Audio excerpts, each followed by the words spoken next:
I met a gypsy. I guess, first of all, this is probably for our unofficial first and second place. Haiden, maybe start with you. Can you just give us your side of the incident that happened, and then, to the best of your knowledge, what's the hold up or what's the problem? Yeah, I mean, I went off the track. I didn't accelerate at all. I followed what I was supposed to do, but Mitch is trying to get us. So, I mean, I don't know. You think, Levi, you think I deserve that win or no? I mean, I don't think I would have passed you. It depends how much you slowed up. It's a sticky situation, though, because then my buddy Tom got docked for a similar situation. So you can't really, I don't know. I think if Tom hadn't have gotten docked, then it would be a different situation. But, yeah, I don't know, man. He beat me, though. Long story short, it's going to be war now till the end. So, would you say that you three are clear on the rules?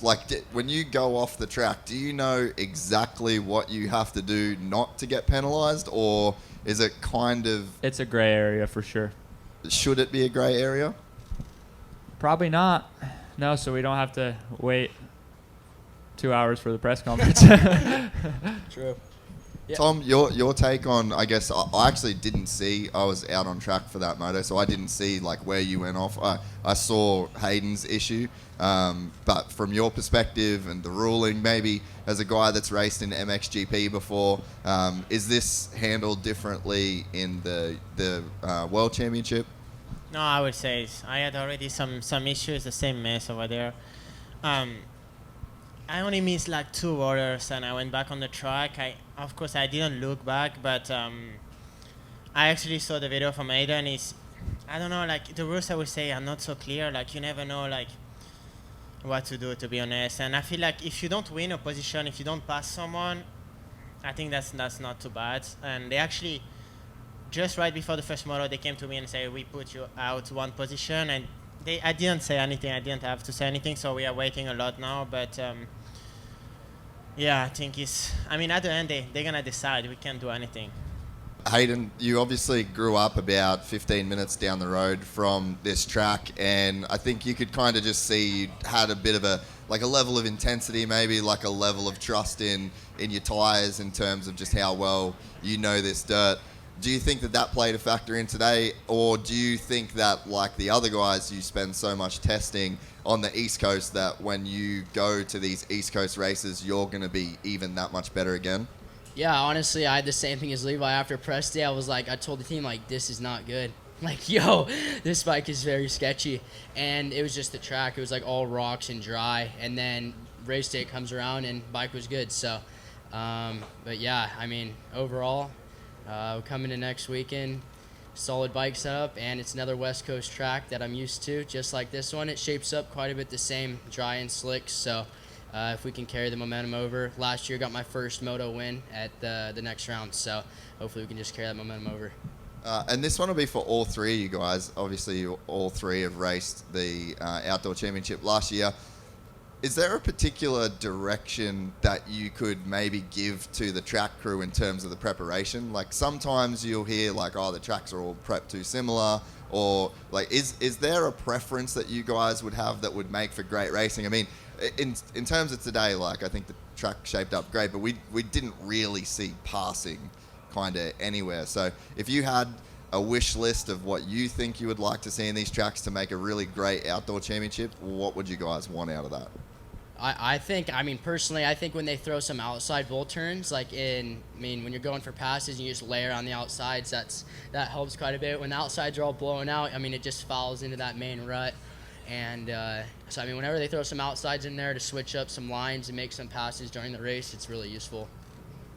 Yeah, that's actually a good point. I'd agree with that. And also, it's hard because it can turn into a goat trail, but more ruts, obviously, but more ruts in the turns. Maybe not down the straightaways and in between the jumps. Colorado gets really good ruts in the turns, and I feel like you can make passes. But you to an extent, you don't want them leaving the turn and then all the way down the next straightaway into the next one, because then it's just a goat trail. So But overall, I think today's track was better than maybe the last couple of years here, honestly. Yeah, sometimes I feel like when there's too many ruts, we often use the same one. It's kind of one line.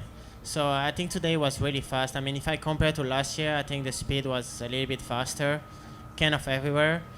So the track was tough to pass. I could, like second moto, I struggled a lot to pass, and I think those two guys like couldn't pass each other too. So it was pretty hard to pass, I would say. But it's really difficult to say like what they have to do on the track. I think they did a good job today. And final one for me, it's a bit of a weird hobby horse that I ride around on the podcast, but I'm of the personal opinion that if you guys are only using a scoop for the start, maybe we should get rid of scoops and like just say, okay, Southwick, yes, it makes sense to run a scoop. Maybe a track like Redbud where there's some deep soil where it's like it's actually a tyre built for that terrain. But to me, it's like you come to places like Parla where it's hard pack everywhere, but you're all, if you don't run a scoop, you're not getting a start. So I think that we're in a kind of a weird spot there. That's a personal opinion. Just get your take on that.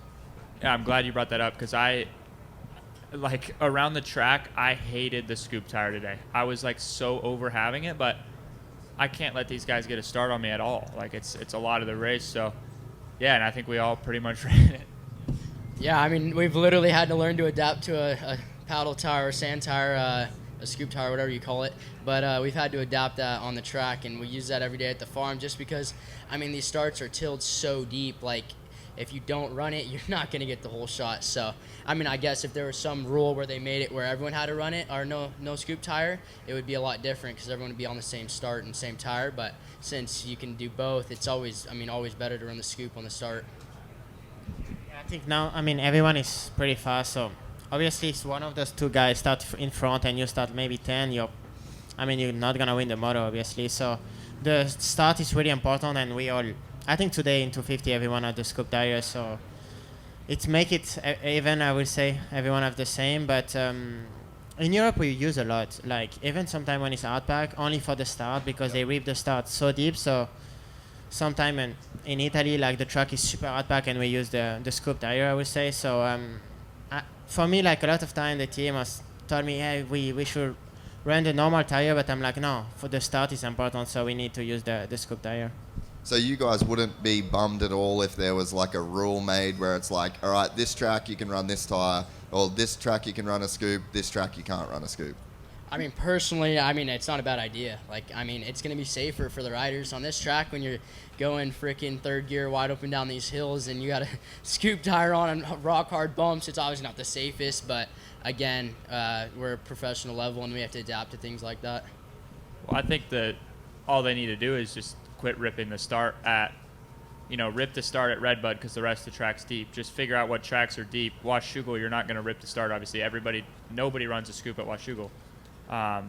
So just figure out what tracks, maybe ask the riders, all right, what would you run at Paula if you didn't do a start? We would all run a knobby tire, I would assume. So then just take that knowledge and then just do it for the races. Well, I think just to speak on that, I think the reason why they want to rip the start so deep is for safety, just to like keep the speeds down a little bit. So I mean, but that's where I think that if you just say like, okay, it's just there's a control tire in every single form of motorsport. Like I don't see the problem. So yeah, I don't know. I mean, I don't feel like we would go a whole lot faster, and especially unless the start's super long. But like this one, you're not really going to be going that much faster, I don't feel like. No, well, that's all for me. I think this is a really great example of a track where a scoop fully sucks, but everyone does it for the start. So I think it's a good talking point at this track. So anyway, last one from me. Congratulations, boys. If you enjoyed this content, please like and subscribe. And to listen to the full 3-hour podcast, search Gypsy Tales in your favorite podcast platform or click the link in the description below. Gypsy Gang.